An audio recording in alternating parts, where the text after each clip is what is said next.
The Gemara says that before you give a shear, you start with something called milsa de b'dichusa, which means in simple English, something light, something that's easy to follow, even a little joke that's okay, just to get people tuned up and you'll be able to say the shear. So I have a milsa de b'dichusa for you. The last word of last week's parsha, Vayeshev, is Vayish Kochehu. Yosef asked the Samashka, the butler, please remember me to Pharaoh. And he completely forgot it for 2 years. All right, the Gemara says because he put too much trust in that butler, he should have just said, please remind me, and that's it. Instead, the whole two psukim there wasn't stolen, or taken here not of doing anything wrong. The whole story he gives him. So he put too much trust in that butler. He was punished to stay in jail for another 2 years. The last word of Vayishev is Vayish Kochehu. You forgot him. Have a seat. Make yourself at home. So here's a little background introduction for those who are not familiar with Yiddish, especially those who are from Poland or Galicia or whatever. Those who are in America know that there's a name. Somebody once said he's not really Jewish. What do you say? He's John. You're like, John is a name that everybody has. It's not really a Jewish name per se. In Poland, there was a similar name that typically Goyim used. Jews would not use it as a name. That's called Wojtek. Wojtek means, like John. I mean, every Polish guy was called Wojtek. That was their name. Okay, that's one introduction. Introduction 2 is Kuten. You know what Kuten means in Yiddish? It means playing cards. Jack, 21 or whatever, or poker or whatever. So Kuten is cards. Now, there used to be a custom. I don't think you do it today that much anymore, but they used to play cards on Hanukkah. After they used to the calendar, we sit down around the table and play cards. So the hint is, it's not a good idea to play cards on Hanukkah. Vayish Kochehu. Vav stands for Velacha, anyone. Yud stands for Yid, Velacha Yid. Shin is Spiel, to plays. Kuten, cards. Ches is Hanukkah. Hey, heist. Vav, Vaitek. So if you play cards on Hanukkah, you're like a John. You're not keeping up the tradition of the holiness of the spirit of Hanukkah. You're just using it to play cards. But I think today, lately, many people don't play cards on Hanukkah anyway, so we don't have to worry about that. Okay, so you have the overhead. I'd like to follow this. I have a constraint here, so 120, right? So we'll try to live it within the constraint. But like football, there's overtime. Okay, thank you. Take your time. Good. Okay, so this discussion is based on the Gemara in Shabbos, and the Gemara says as item A, Shabbos 21b, by Hanukkah, what is Hanukkah? What do you mean, what is Hanukkah? Who doesn't know what is Hanukkah? Hanukkah, you light the candle. What kind of questions that might Hanukkah? So Rashi comments, the question isn't asked, what is Hanukkah? The question was, Al Eizin Eiz Kavua, which means in English, which miracle was the basis why Hanukkah is a holiday? What exactly was the motivating factor that made Hanukkah into a Yom Tov? Well, what's the question here? So in order to understand the question, I brought down the Rambam. And the Rambam really gives you the whole background information, then you really understand the Gemara's question. All right? So the Rambam reads halacha number 1. This is Hilchos Hanukkah, Perek Gimel. I'll just read it with you together. During the year of the Second Temple, the Greeks passed laws against the Jews, preventing them from learning Torah, observing the mitzvahs of Torah. They took away their money, they fathered their daughters. The special mitzvahs that they directly opposed. The Greek philosophy is equality among all men, all nations. When we open up a Gemara, we read the Torah, what's the first thing we say? Hashem chose us from all the nations of the world. The Greek says, what do you mean? You're just like anybody else. So that's it. No Kriya says, they couldn't play. In fact, that's why we have the Haftorah. Why do you have Haftorah every Shabbos? You read the Parsha, why do you need Haftorah from the real?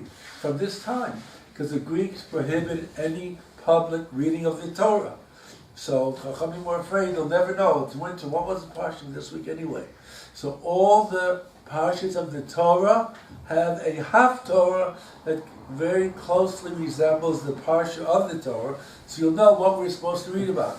It's like Parshas Noach. What does the Navi say? Ki mei Noach zosli. Oh, mei Noach, this must have been the Parsha of Noach. And so on. Lech Lecha, Vayera. The exception to the rule is the Shabbos, of course. Because this Shabbos, we read something that's nothing to do with the Parsha indicates.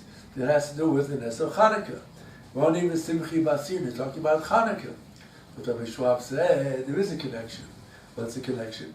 Because we found the whole underlying theme of Chanukah is Rabim Yad Miyatim. You have a huge Greek army. This was remnants of Alexander the Great's army, and they were defeated by a bunch of yeshiva boys. They called in the Chashmonaim. They didn't know anything about military tactics at all. What was the dream of Paro? These big, heavy, strong bulls were eaten by little, scrawny, very tiny bulls. The big sheaves of grain were consumed by very thin sheaves. So what is the theme here? Rabim Yad Matim. So the idea of Chanukah is mentioned in the Parsha. And in the Navi we talk about the Shemen of the menorah that's going to be burning in everlasting light.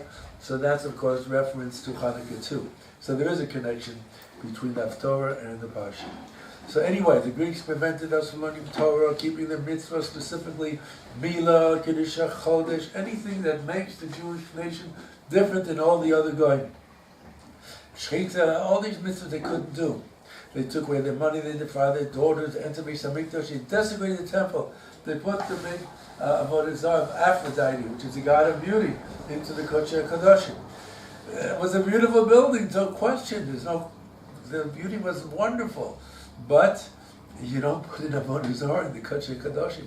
So they defiled it, they desecrated it, and they made everything that was pure, made it impure. Hashem had mercy on them and helped them and saved them and enabled the Chashmonaim to conquer the Greeks. This is clearly a tremendous miracle. If you would put the odds on the Chashmonaim winning a war, it would be like 1 out of 1,000,000. I mean, how's it possible? These people are clearly not trained at all, and they're very small numbers to conquer the mighty Greek army. And the Chashmonaim became kings in Israel and ruled Israel for over 200 years. I put in brackets, as Schwab said, this miracle is equivalent to a group of yeshiva boys with no military training at all, whatsoever, winning a war against a mighty army of Alexander the Great. So clearly, it should be an A there. I had the A list. Make that correction. I don't know, I must have erased it. But Alexander the Great, with those army, he conquered the entire world. And here, some Chashmonaim who were just corning in order to do the avodah, the Beis Hamikdash, they didn't win the war. This was a tremendous nace. It was a miracle. Yes. They have swords and spears and all that. So you throw a spear, but outnumbered 100 to 1, and these guys can circle you. They have military training. They know how to win a war. They won the war against all the nations of the world. They conquered the whole world. So how can the Chashmonaim win this war? I mean, the likelihood of winning this is clearly very, very low. But they had to fight. Halacha 2. The victorious Jews entered Beis Hamikdash and found only 1 crucible of pure, undefiled oil and to light the menorah. That amount of oil was sufficient for 1 day and 1 day only. They used that oil miraculously lasted for 8 days until fresh, uncontaminated oil was procured. So that was the second halacha on the Rambam. And the third halacha, listen to the language of the Rambam. He said, because of this event. So he mentions 2 miracles. What does this event mean? It's the event of number 2, that the oil lasted for 8 days. And that's what the Gemara says. The Gemara mentions that the main reason why you have Chanukah is because they found oil that was enough for 1 day and it lasted for 8 days. The victory against the Greek army is hardly mentioned at all. The Gemara focuses on the Apach Hashem. And the Rambam is very consistent with that because he uses the word for this event. He doesn't say because of these 2 events. Because the only reason why we have an Es Chanukah is because of the Pach Hashem, that the oil was supposed to last 1 day and lasted 8 days. And he says to publicize the great miracle that occurred. And by the way, this is just a P.S. The Rambam states that one should never trivialize the mitzvah of lighting the Chanukah lights. And he says very clearly at the end of the laws of Chanukah, a poor person has no money at all, but the shirt on his back is never obligated to sell the shirt on his back, purchase oil to light Chanukah lights. This is a tremendous mitzvah. It's a drabanon. It's not min Torah. It doesn't say any place that you have to sell the shirt on your back, to buy tefillin, to buy luvan esrog, to eat matzahs. It doesn't say that in the sukkah, but here it does say. So this is a very, very, very significant, important mitzvah to light your Chanukah. Now, turn over. I'm on the next side. Now, here's some particulars. How do you do the mitzvah? So the Talmud in Shabbos says first, you fulfill the mitzvah of lighting Chanukah lights with merely one light per family. The minimum is simply one light per family for 8 days, and that is fine, no more. Those which go beyond the minimum, that's called mahadrin, who go beyond the minimum, they light one candle per person. Not per family, but per person. Those which excel in the mitzvah, then you light different numbers of lights for each day. Each day we get a different number.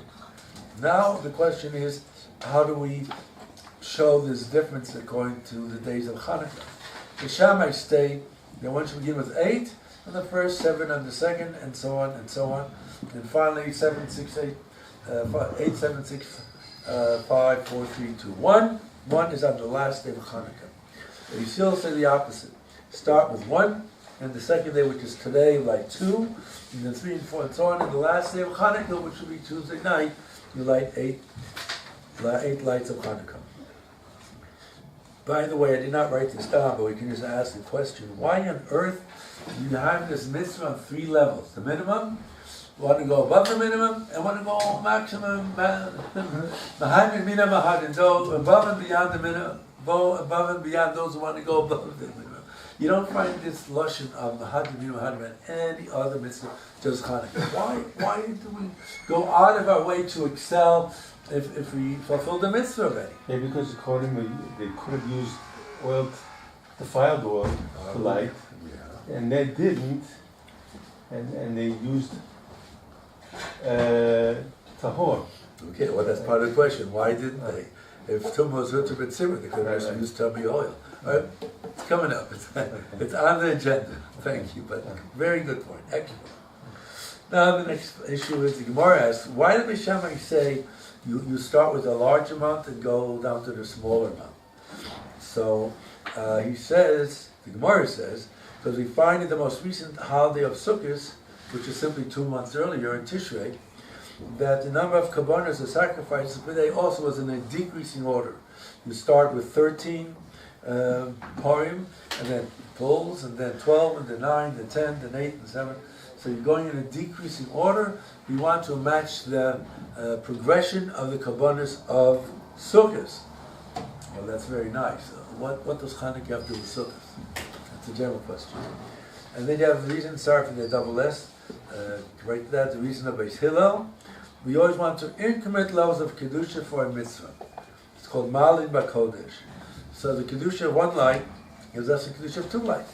And the Kedusha of 3 lights, we get Kedusha of 2 lights. So always want to increase the level of Kedusha. Start with 1, and go to 2, and then 2 and 3, and so forth. And we add the number of lights for each additional day of Hanukkah. So this is what you call background information. Now, I have here 4 questions I'd like to ask, but it's really much more than that, but I didn't have enough room on the paper. So, question number 1. This question was asked by Rabbi Schwab. Zecher Tzadik L'Vrocha. The miracle of a single cube of oil that burned for 8 days was only witnessed by a few Kohanim who happened to be in the Beis Hamikdash at the time. What was the ramification if it burned for 8 days or it didn't burn for 8 days? That will affect only the avoda in the Beis Hamikdash, Yisrael, and Kohanim among us over here. Okay, so Mashiach will come hopefully today and tomorrow, and we'll build the Beis Hamikdash. You cannot go in there. You can't even see the miracle at all. Only the Kohanim, if they go into the Beis Hamikdash and Heichal, they saw this miracle. So every Kohen was there? No, it was right after this victory, and they were Tomei. So only a few Kohanim happened to be there, and they witnessed this miracle. So who does it affect? Just those few Kohanim. The miracle of the victory against the Greek army affected each and every individual. To imagine if you have a daughter ready to get married, and the Greeks said you're not allowed to have your daughter married unless she lives with the governor of Israel. Horrible. The women, the Gemara says, the women decide we're not going to get married. That's it, because we're not going to live with this guy before we get married to our own husbands. and all kinds of sorrows they couldn't do. As I said, they couldn't do bris milah, they couldn't keep Shabbat, they couldn't do shechita, kiddush hachodesh, learning Torah, doing mitzvahs. All that was out. And indeed, we had many Jews who became what's called Hellenists because they adopted the culture of the Greek army, of the Greek nation. That affected everybody. And through Nesel Chanukah, we got rid of all this terrible sorrows. That is clearly far more important to every family. Why is the holiday of Chanukah focused on the miracle of the crucible of oil and not on the victory against the Greeks? So there's really a question in the Gemara. Why does the Gemara omit this whole big victory against the Greeks? That's question number one. And question number two is the exact opposite. That's what Shom Zalman Auerbach asked. I wasn't a Shia when he said it. The Al Nisim that we say in Shmooz and in Benching, Birchas Hamazon, there's the opposite. We talk about the whole military victory against the Greeks. If you remember, it says, Rabbi Yad Me'atim, Tmeim Atom, Shem Sadikim, Zaydim and Eski Sarasach. If you count how many adjectives I mentioned there are 8. Besato, Gibor Bat Klashim, Rabbi Yamatim, Tmeim Atom, Shem Zaydim and Eski Sarasach. And you have 3 more. So it's a total of 8 descriptions of the war. The entire Al-Nisim has one focus point, and that is the victory of the Jews against the mighty army. And the miracle of the crucible war is not even mentioned at all. So here we talk about the military victory, and the Gemara talks about the Pach HaShemen. Well, which one is it? If the Pach HaShemen is that important, and that's the basis of Chanukah, then that should be included in Al Nisim. And if the victory against the Greek is the main point of the Nesel Chanukah, which is the whole Al Nisim, we say that in Benching or in Davni Shachas Min Chamar. So then, why doesn't the Gemara say that? The Gemara omits its whole victory. So which one is it? All right, then let me just go through the next 2 questions, because I don't have much time. I'll have to finish it, but clearly I'd like to mention the questions. Mitz Yosef asked a question. There's a famous sefer called Ner L'Meo, a light for 100, which means 100 answers to this question. In Chicago, I lived there for 30 years. It was a Weitzner Rav, a big Talmid Chacham. And he decided to write that sefer, Ner L'Meo, 100 answers. And he was working it was August, they were preparing it for Hanukkah. And there was Rabbi Sender, also a big Rebbe in the yeshiva. He looked out the window, it was 11 o'clock at night, not August, the windows wide open. And he sees Rabbi Sender. Rabbi Sender, come upstairs, I need you. So what is the Weitzner of the Rabbi Sender at 11 o'clock at night? They came up. So the Weitzner said, listen, I'm writing to say for 100 answers to this question. I'm only up to number 87. I need a number 13. Please help me with another 13 answers to that question. Which he did. So he happened to say for Ner L'Meo. And here's a famous question. If they found a crucible of oil that's sufficient enough for 1 day, and they burned for 8 days, what is a true miracle then? It's really 7, because they had oil for 1 day. So if they asked for 8 days, then the true miracle is only for 7 days. 8 minus 1 is 7. So why do we have 8 days of Hanukkah? We should only have 7. And now the Pnei Yeshua asks a whole bunch of questions. I'm just mentioning a few of them. Number 1, why associate the sacrifice of Sukkot to Hanukkah? What does Hanukkah and Sukkot have in common? Right? That's one question. 2, why do we find excelling in the midst by changing the number of lights per day? Just leave it constant. Let me have 8 lights every day, or 1 light every day. But why change it per day? What does that have to do with anything? Next question. Oil was there for the menachos. You have a flour carbon every single day. We take flour and oil and mix it. You had oil for the flour offering. What happens to the menorah? Use the oil for the menorah too. You had the oil. And now comes a point that if everyone is impure, one lights the menorah with tummy oil, which is what you asked. Right? Yeah. You're allowed to add light. In fact, carbon pesach. If everybody is tummy, you can bring the carbon pesach with tumah. So clearly, one can light the menorah when everybody is tummy. So why do you need the nest at all? Okay, these are some questions. So let's see how many I can answer. Let's start with Rabbi Schwab's itself. That's, I think, the most important question. That really, Ala Nisim is fine, because we're talking about a miracle that is crucial to the Jewish nation. that the daughters weren't defiled, and the Greeks didn't take away their money, and the Greeks didn't stop them from keeping their religion, and all that is fun. Get F for 90 holidays, some English for goodness sakes, and don't worship either. That affects everybody. So clearly that is the main point of the Nes Chanukah. No question about it. Why does the Gemara focus on the Nes of the Bach Hashem? So Schwab said like this. There's always a danger that if you address something that you have complete control as your victory, I'm the one that was able to make this victory, you may forget about Hashem Yisrael. In the Chumash we find it's called Kochi Motzim Yodi. My strength and my ability and my cunning gave me the ability to win. So if the Gemara would have said, we have Hanukkah because we won against the mighty Greek nation. So, what does that mean? We have a better army, we're smarter, we're stronger. We are the ones who really caused this tremendous victory. Problem, you're going to forget about the Rebbeinu Shalom.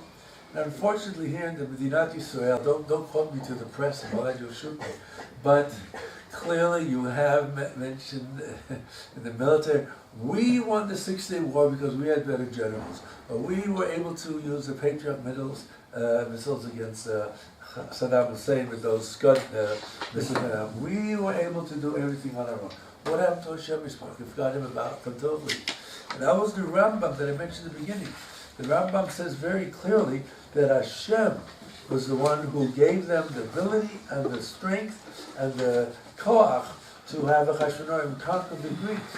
If you put odds on the Chashmonaim winning that war to be 1 against 1,000, 100,000, the chances were practically zero. And Hashem made Nisim. It was a tremendous nace.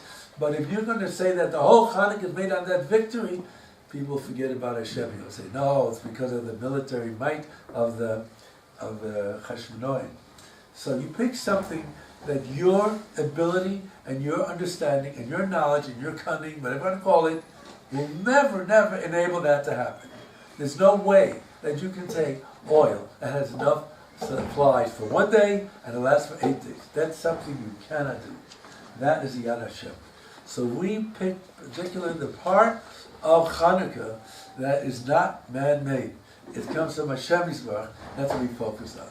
So the message here is, don't forget the Rebbeinu Shalom. Hashem Yisbarach is one who's really helping you win the war and conquer against the Chashmonaim.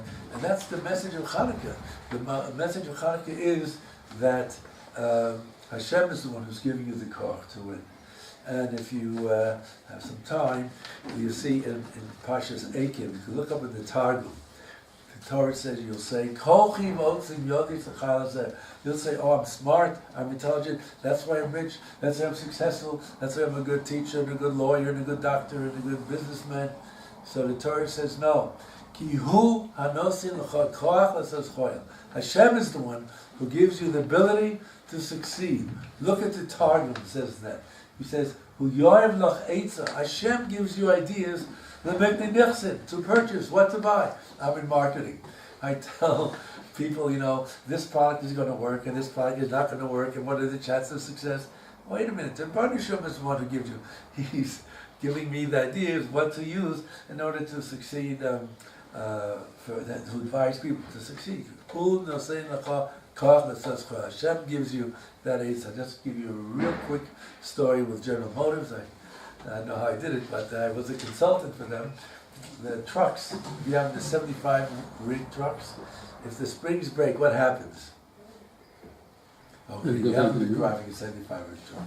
I'll tell you what happens. It turns over. And what happens to the driver? Rahman al-Islam, he gets killed.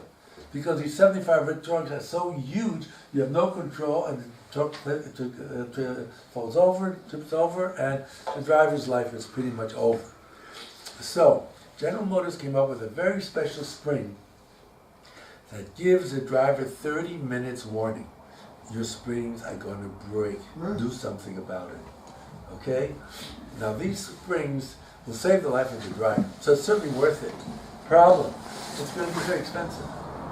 So there's a trade-off here. When you have the law is that you can only fill a 75-foot rig only 75%. So you have to leave 25% blank from your truck, so just in case the springs go, you have that little extra room. But if you have these reinforced springs developed by General Motors that's going to give you a 30-minute warning, then you can have what's called gross out. Fill out the truck 95% of the capacity. And then you can really make a lot of money. So General Motors said, we're going to sell that spring that you can make more money. These are called independent truckers. People own a truck and they go out and sell to different people or companies have to move a lot of merchandise. We'll sell it. So we'll tell you, if you have a regular spring, it's 75%. That you can fill and not more. But if you buy our spring, you'll gross out till 95% and you can charge more to the shipper and you'll make more money. They said that's really going to work if you're going to focus on making money. I did my survey, I did my analysis, I said you guys are dead wrong. People are not interested much in the money part, they're interested in the safety part. If you tell the driver that you can have a 30-minute window, that there's a danger on your spring, they'll buy it even if it costs more. So it's not the money grossing out, but what is the issue here? Safety. The safety will sell. And they took my device and they implemented it, and Baruch Hashem, it was very successful. That's called Ul Yored Loch Eitzel Miknei Nichsid. Hashem is the one who gives you ideas of what to do, what's going to sell, not going to sell. That's the message of Chanukah. Chanukah is that it comes from Hashem's Baruch. Don't say that I'm going to be the one who's going to win the war. So that's what the Bishop said. We're focusing on the nest of the Pach Hashem because oil that's designed for one day does not last for 8 days according to laws of nature at all. Period. Okay. Now Shem Zalman's question. He asked, well, why don't you say Pach Hashem in the davening? Why do you leave it out completely? The Gemara said that that's the main point of the Nes Chanukah. And it is very simple. There's a famous Ramban. The Ramban says that there are 2 types of miracles. One is called the Nes Nigla, one is called the Nes Nister. A Nes Nigla means a miracle that everybody can see. Kriyas Yam Suf is a Nes Nigla. The water splits, Jews go through, and the Egyptians are there, and it comes together. That's a Nes Nigla. There's no way you can attribute that miracle to natural means. Same thing with Chanukah. The Pach Hashem is a Nes Nigla. There's no way that natural laws will tell you how a crucible of oil for one day will last for 8 days. So that's a Nes Nigla. But the victory against the Greek army, as unlikely as it is, but it's a Nes Nister. They have to fight. They have to take the spears and the arrows and bows and really fight. Actually, warfare against the Greek army. They would just say, okay, Hashem, help us. No, it's not going to work. You have to fight. In Modim, we talk about Nes Nister. We talk about hidden miracles that happen every day. Every day we have a Nes. You don't realize it wasn't run over by a car, you happen to meet somebody you really need to see and all that. So, Modim, we talk about Nes Nister. That's why there's no reference to Bach Hashem. The Gemara, on the other hand, talks about why do you have the actual Yata of Chanukah. For that, we had a Nes Nigla, and that is why we clearly focus on the Pach Hashem. As far as Beis Yosef's question is concerned, why do we have 8 days? There are many, many, many answers to that question. I'll tell you what the Maral says. The Maral said that numbers 7 and 8 have very particular significance. The number 7 represents Teva, the ways of the world. Hashem created the world in 6 days. 7th day is the day that He rested. So 7 represents the Bria. 7 represents Teva. Pesach is 7 days. Because the concept of freedom, one nation gets free from another nation, is Teva. You have many nations that were subjugated by one nation, and then they achieved freedom, made a revolution, whatever, and then they became free, and then they have their own nation. So Pesach is 7 days. 8 is L'mala Min HaTeva.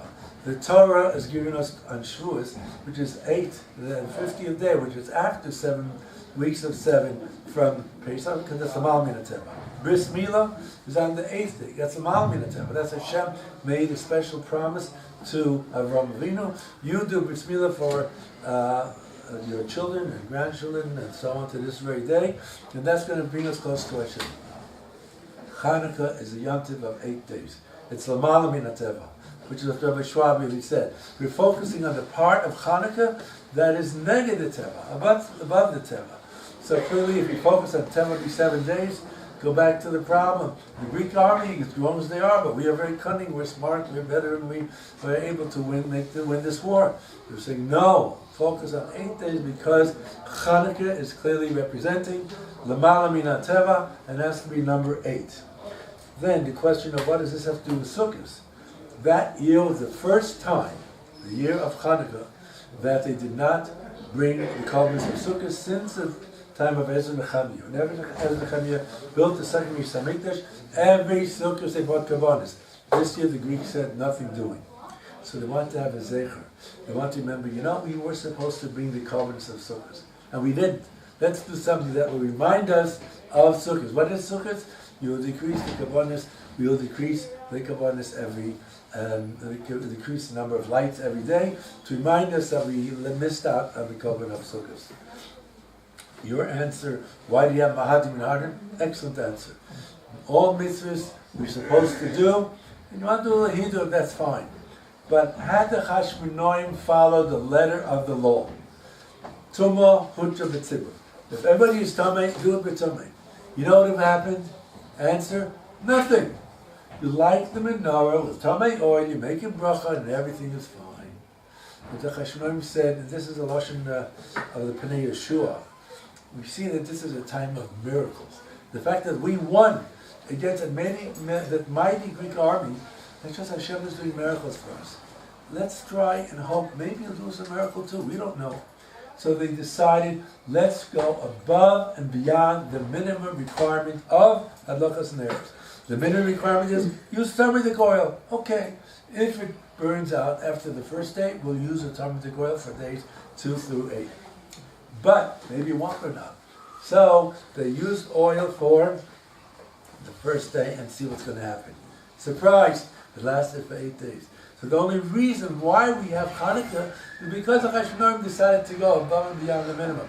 And that's why we have the Nes. We should do the same thing. And that's why you have Mahadrim, Mina Mahadrim. One last point, why, according to Hashem, do we change the number of lights? Again, the Pnei Yeshua. He says, when there was oil in that container, okay? So what happened? Beis Yosef said it should be only 7 days. Why is it 8 days? Because the very first day, how much of the oil burned? They put the oil into all the cups of the menorah. An eighth went down. How much? An eighth. What was an eighth? That was an eighth. Even the first day, it's an eighth. The first day, how much of the oil went down? 1/8. So 1/8 of that oil was consumed for the whole night. So that was the biggest nace that they had. They only had 1/8. And then the second day was 2/8. And then the third day, so the magnitude of the nace was greatest on the first day of Hanukkah. Because the first day of Hanukkah, that was when only 1/8 of the oil burnt. So that's why Rishonim say you really have to start with 8 lights. Because that's the biggest nace. The second day was 1/8 less than what you're already expecting. Because you see what's going on. That it's going less and less and less. So that's where we start from the 8 and go down to 7 and 6. It's a beautiful answer. But we follow Beis Hillel. This is Manim Bakodesh Shomaridu. We still want to increase the Hanukkah. So I wish you all a very happy Hanukkah celebration. Say also this.